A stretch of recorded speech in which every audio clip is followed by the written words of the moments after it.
Tetapi engkau telah mengikuti ajaranku, cara hidupku, pendirianku, imanku, kesabaranku, kasihku, dan ketekunanku.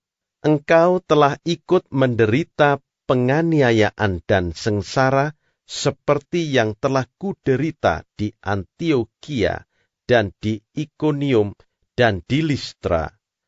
Semua penganiayaan itu kuderita, dan Tuhan telah melepaskan aku daripadanya. Memang, setiap orang yang mau hidup beribadah di dalam Kristus Yesus akan menderita aniaya, sedangkan orang jahat dan penipu akan bertambah jahat, mereka menyesatkan dan disesatkan. Tetapi hendaklah engkau tetap berpegang pada kebenaran yang telah engkau terima dan engkau yakini, dengan selalu mengingat orang yang telah mengajarkannya kepadamu. Ingatlah juga bahwa dari kecil engkau sudah mengenal kitab suci yang dapat memberi hikmat kepadamu dan menuntun engkau kepada keselamatan oleh iman kepada Kristus Yesus. Paulus datang juga ke Derbe dan ke Listra. Di situ ada seorang murid bernama Timotius. Ibunya adalah seorang Yahudi dan telah menjadi percaya, sedangkan ayahnya seorang Yunani.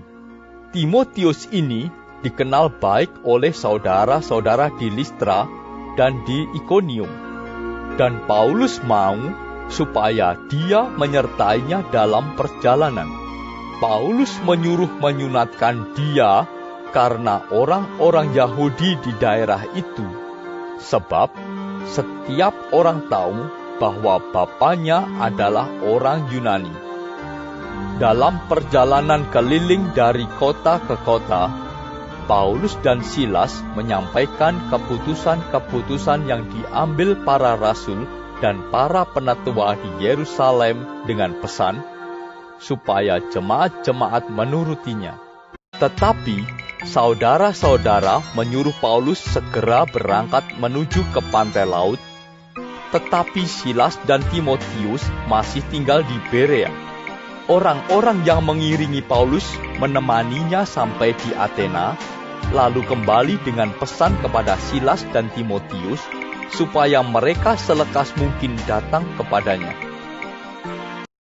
Ketika Silas dan Timotius datang dari Makedonia, Paulus dengan sepenuhnya dapat memberitakan firman, di mana ia memberi kesaksian kepada orang-orang Yahudi bahwa Yesus adalah Mesias.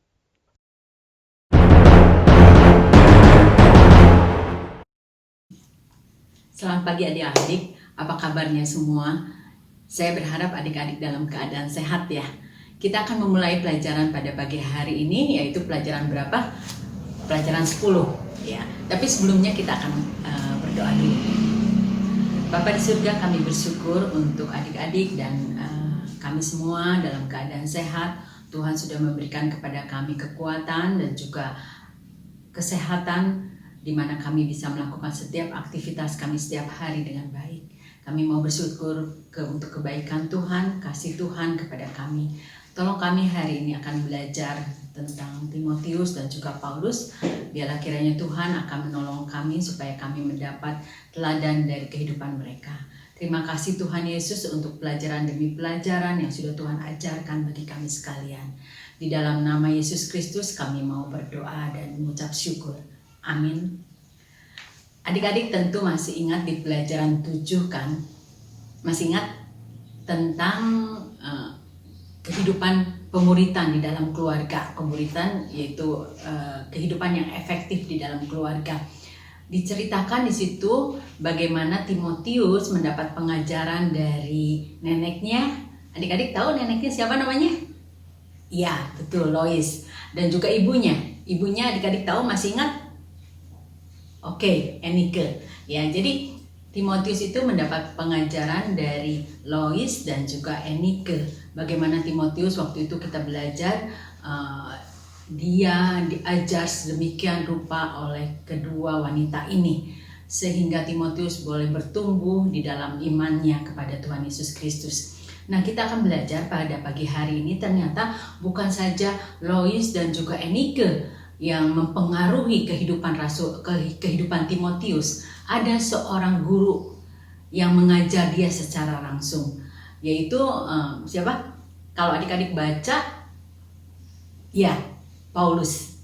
Paulus merupakan gurunya atau yang membimbing dia untuk mengenal Tuhan Yesus Kristus, membimbing dia untuk bertumbuh dan menjadi kuat. Nah, kita akan belajar bagaimana pengaruh Paulus, seperti apa Timotius diproses menjadi seorang yang percaya dan pelayan Tuhan yang sedemikian rupa. Tadi kita sudah mendengar ya dari 2 Timotius 3 ayat 10 sampai dengan 14, dari kisah para rasul dan sebagainya. Nah, dari ayat-ayat itu kita bisa melihat bagaimana Rasul Paulus mengajar Timotius. Kita lihat di sini bahwa ada 5 hal yang bisa Timotius lihat dari gurunya ini. Bagaimana Rasul Paulus mengajar dengan 5 hal itu, yaitu tentang teladan. Jadi seorang yang baik adalah mengajar dengan keteladanan, dan itu diperlihatkan oleh Rasul Paulus. 5 hal bagaimana Rasul Paulus mengajar teladan di dalam ajaran dia, di dalam kesabaran dia, di dalam kasih dia, di dalam iman, dan di dalam cara hidup. Semuanya Timotius bisa melihat apa yang dikatakan oleh Rasul Paulus itu sesuai dengan apa yang dia lakukan dalam kehidupan sehari-hari. Dan kita lihat bagaimana yang pertama, yaitu teladan di dalam ajaran.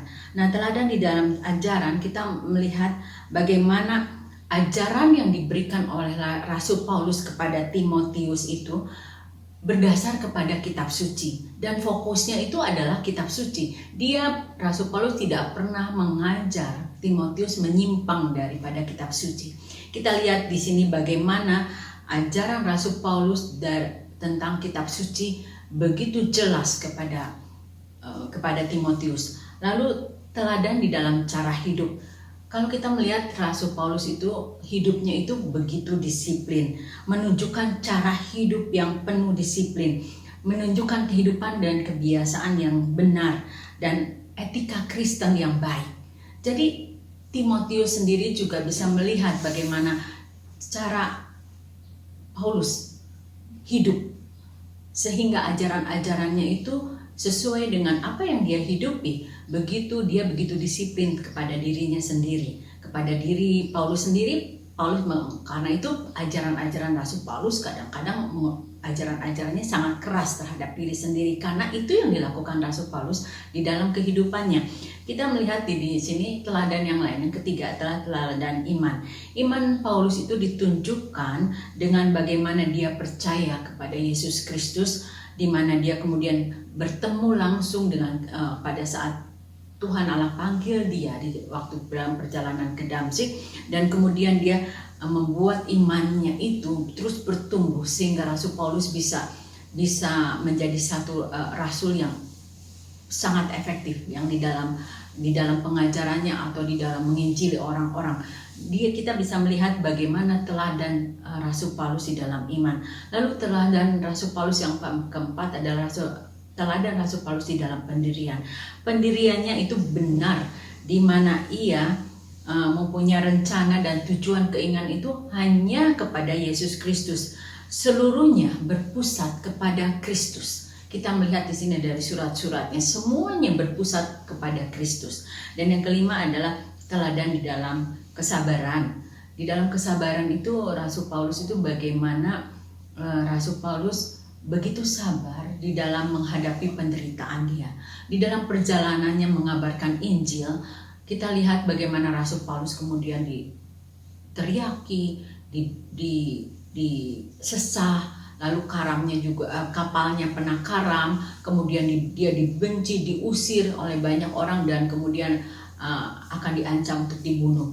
Tetapi itu tidak membuat dia kemudian undur dari keinginannya untuk mengabarkan Injil. Kasih dan kesabaran yang dia punyai menunjukkan bagaimana seorang Rasul Paulus itu dengan efektif bisa dipakai oleh Tuhan Yesus. dia begitu mengasihi orang-orang yang tersesat. Oleh karena itu dia dengan kesabaran, dengan kasih dia mengabarkan Injil kemanapun dia berada. Nah, itulah hal-hal yang dilakukan oleh Paulus kepada Timotius. Teladannya itu yang luar biasa, sehingga Timotius diajarkan bukan saja dengan ajaran Rasul Paulus, tetapi juga teladan hidup Rasul Paulus yang dia bisa lihat luar biasa. Sehingga keteladanan Rasul Paulus itu begitu membekas di dalam kehidupannya, sehingga itu memproses kehidupannya sebagai seorang murid. Nah, apa yang dapat kita kesimpulan apa yang dapat kita ambil dari hal ini? Di dalam pemuridan ada proses di mana murid bertumbuh ke arah Kristus. Nah, disinilah pentingnya keteladanan Paulus sangat mengajar dan sangat diperlukan di dalam proses tersebut.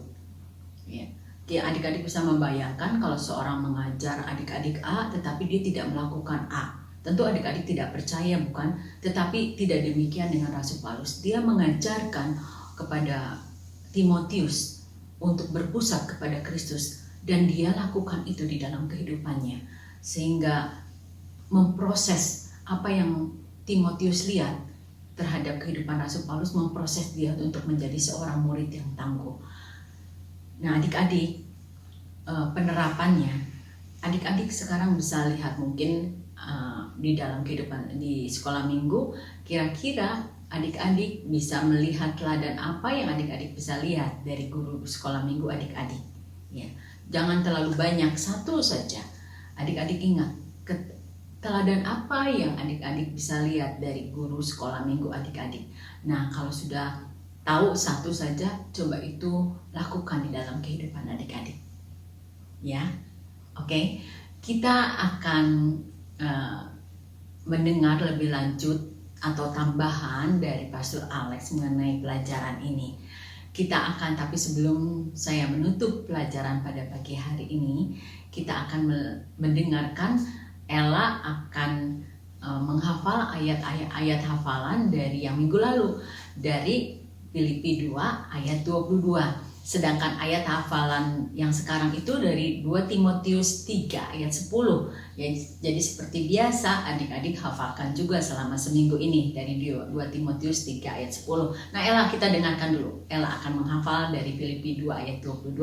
Silakan Ella. Ayat 22, kamu tahu bahwa kesetiaannya telah teruji dan bahwa ia telah menolong aku dalam pelayanan Injil sama seperti seorang anak menolong bapaknya. Filipi 2 ayat 22. Shalom semua.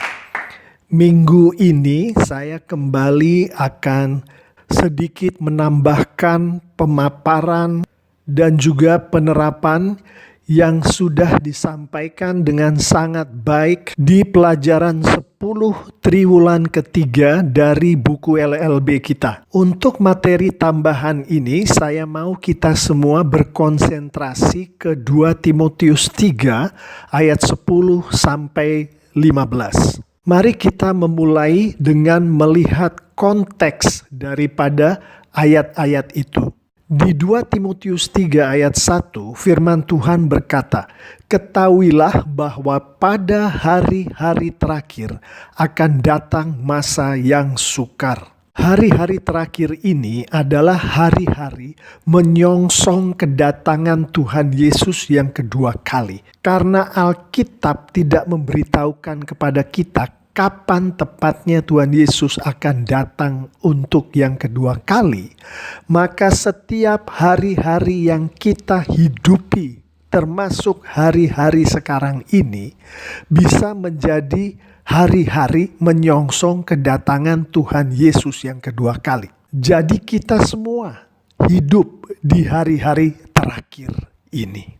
Selanjutnya firman Tuhan memberitahukan melalui ayat kedua, di masa yang sukar ini manusia mencintai diri sendiri, menjadi hamba uang, membual dan menyombongkan diri, menjadi pemfitnah, berontak terhadap orang tua, tidak tahu berterima kasih terhadap orang tua, juga terhadap orang-orang lain, tidak memperdulikan agama, dan masih banyak lagi kelakuan-kelakuan yang tidak sesuai dengan firman Tuhan di ayat-ayat yang selanjutnya. Di ayat yang kelima firman Tuhan mengatakan, jauhilah manusia-manusia yang seperti itu. Jangan meniru, jangan mengimitasi manusia-manusia yang seperti itu. Jangan mengikuti ajaran-ajaran manusia-manusia yang seperti itu.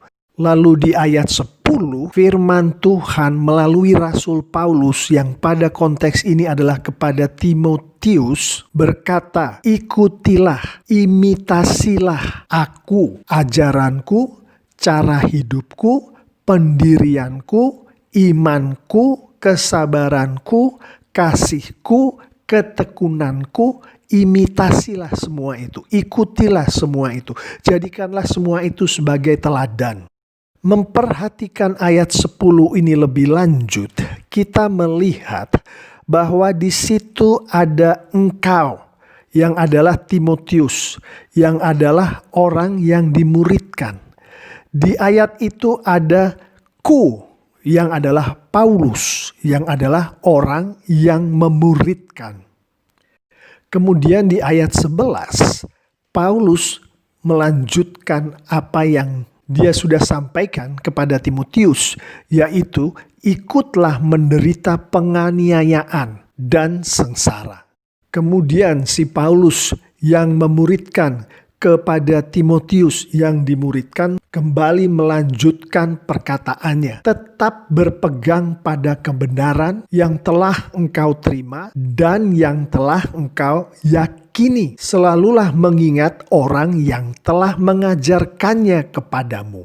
Selanjutnya di ayat ke-15. Si yang memuridkan menyampaikan kepada si yang dimuridkan inti daripada proses memuridkan dan dimuridkan ini, yaitu kitab suci. Disampaikan bahwa kitab suci yang adalah firman Tuhan memberi hikmat, menuntun kepada keselamatan. Kemudian di ayat yang ke-16 bahwa kitab suci atau firman Tuhan itu mengajar, menyatakan kesalahan, memperbaiki kelakuan, mendidik orang dalam kebenaran. Sekarang mari kita konsentrasikan perhatian kita kepada 2 Timotius 3 ayat 10, di mana firman Tuhan menunjukkan bahwa proses pemuritan ini adalah proses mengimitasi, proses mengikuti, proses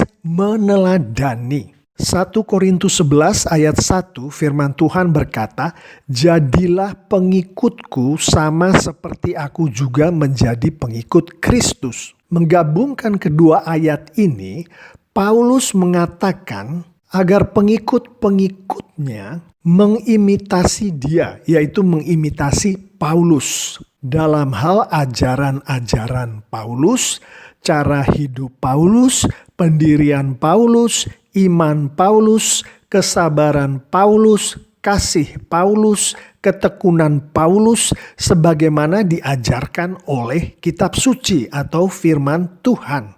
Karena Paulus mengimitasi Kristus, maka sebetulnya yang dikatakan oleh Paulus kepada pengikut-pengikutnya, kepada murid-muridnya, kepada kita semua yang adalah murid-murid dari Paulus adalah ikutilah, imitasilah Kristus. Yaitu mengikuti, mengimitasi, meneladani ajaran-ajaran Kristus. Cara hidup Kristus, pendirian Kristus, iman Kristus, kesabaran Kristus, kasih Kristus, ketekunan Kristus, sebagaimana diajarkan oleh kitab suci atau firman Tuhan. Di sini kita melihat yang memuridkan, mengikuti, mengimitasi Kristus.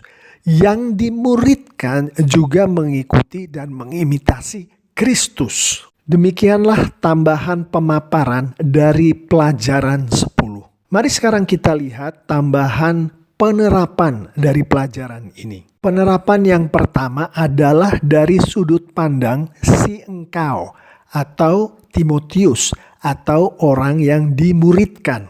Yaitu berdoalah meminta kepada Tuhan, meminta urapan Roh Kudus agar kita yang menurut kitab suci atau firman Tuhan adalah Timotius yang adalah orang-orang yang dimuridkan. Perhatikan, tidak ada anak-anak Tuhan yang tidak dimuridkan. Kita semua murid Kristus. Jadi berdoalah meminta kepada Tuhan agar Anda bisa menjadi Timotius yang baik di dalam kehidupan kita sebagai anak-anak Tuhan.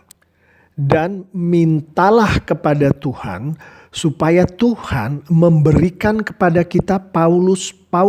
Setelah Anda berdoa supaya Tuhan menjadikan Anda Timotius, maka segeralah berkomunikasi kepada orang-orang di dalam kehidupan Anda sebagai anak-anak Tuhan yang Anda melihat orang-orang itu bisa menjadi tauladan bagi Anda. Berkomunikasilah dengan orang-orang itu.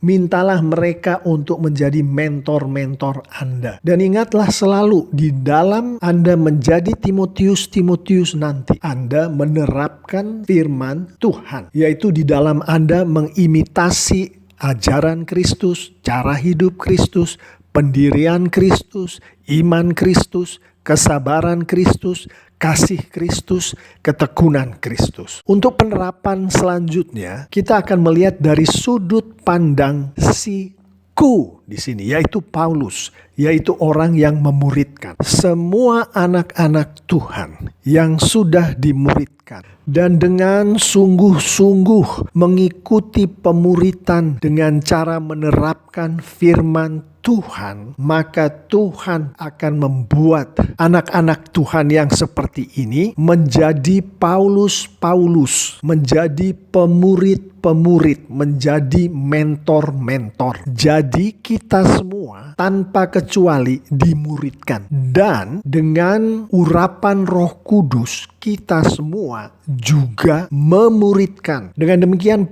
penerapan kedua adalah berdoa, meminta kepada Tuhan urapan dari Roh Kudus agar Anda diberkati untuk menjadi Paulus, untuk menjadi pemurid, mentor. Dan berdoalah kepada Tuhan, meminta Tuhan untuk memberi Anda Timotius di dalam kehidupan Anda sebagai anak-anak Tuhan. Jadi setelah Anda berdoa, maka mulailah mencari berkomunikasi dengan orang-orang di sekitar Anda yang mungkin ditempatkan Tuhan di sekitar Anda untuk supaya Anda memuridkan orang-orang itu. Dan pada saat Anda memuridkan orang-orang itu, anak-anak Tuhan itu, Timotius itu, terapkanlah firman Tuhan, yaitu ajarkanlah ajaran-ajaran Kristus, cara hidup Kristus, pendirian Kristus, iman Kristus, kesabaran Kristus, kasih Kristus, ketekunan Kristus, sebagaimana diajarkan oleh kitab suci atau firman Tuhan. Amin. Adik-adik, kita akan berdoa untuk menutup pelajaran 10 pada pagi hari ini. Kita akan berdoa. Kami bersyukur untuk pelajaran yang sudah berlangsung dengan baik, Bapa. Terima kasih untuk setiap ajaran Tuhan di dalam kehidupan kami. Sertai kami sepanjang minggu yang akan datang, supaya hidup kami boleh berkenan kepada Tuhan. Terima kasih Bapa, terima kasih Tuhan Yesus. Di dalam nama Tuhan Yesus Kristus kami berdoa. Amin. Selamat pagi adik-adik, sampai minggu depan, Tuhan menyertai.